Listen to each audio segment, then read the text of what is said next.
আসসালামু আলাইকুম। আমরা আজকে পাকা কলার বড়া বানিয়ে দেখাবো। অনেকগুলো কলা আনার কারণে কলাগুলো নষ্ট হয়ে গিয়েছিল। ফেলে দিতে হবে। ভাবলাম যে ফেলে না দিয়ে কিছু একটা করে ফেলি। অবশেষে কলার বড়া বানানোর সিদ্ধান্ত নিলাম। কলার বড়া বানানোর জন্য আমরা কলাগুলোকে ভালোভাবে চামচ দিয়ে মিশিয়ে নিচ্ছি। দেখুন আমাদের মেশানো হয়ে গেছে। আমরা এই যে কাঁটা চামচ দিয়ে এইভাবে পুরাটা টেক্সচারটা মিশিয়ে নিয়েছি।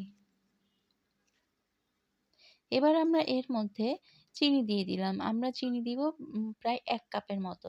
যেহেতু আমার এখানে ৫-৬ টা কলা ছিল, সো আমরা ১ কাপের মতো চিনি দিয়ে নিয়েছি। আপনাদের পরিমাণ মতো দিতে পারেন। আর সামান্য একটু লবণ দিয়ে নিলাম।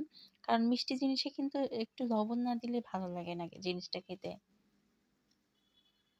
তারপর আমরা ভালোভাবে আবার মিক্সড করে নিলাম। আসলে আমি একা ভিডিও করেছি তো, এক হাত দিয়ে আমাকে কাজটাও করতে হয়েছে প্লাস ভিডিও করতে হয়েছে। দেখুন, এবার আমরা এর মধ্যে পরিমাণ মতো ময়দা অথবা চালের আটা দিয়ে দিব। আমি এখানে ময়দা ইউজ করেছি, কিন্তু আপনারা যদি চালের আটাটা ইউজ করেন তাহলে আরো বেশি ভালো হবে, আরো বেশি ক্রিসপি হবে। আর ময়দা ইউজ করলে কিছুটা নরম, নরম হয়। যতটুকু লাগে আরকি ময়দা আপনারা পরিমাণ মতো দিয়ে দিবেন।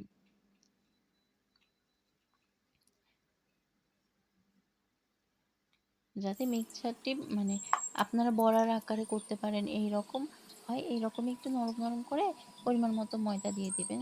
তারপরে আমি কড়াইয়ে সামান্য তেল দিয়ে নিলাম। তেল দিয়ে আম আ আম আমি হচ্ছে বড়া শেপ করে দিয়ে দিলাম কড়াইয়ে। দেখুন কেমন হচ্ছে। একসাথে কিন্তু অনেকগুলো দিয়ে দিতে পারবেন আপনারা বড়ার মতো করে।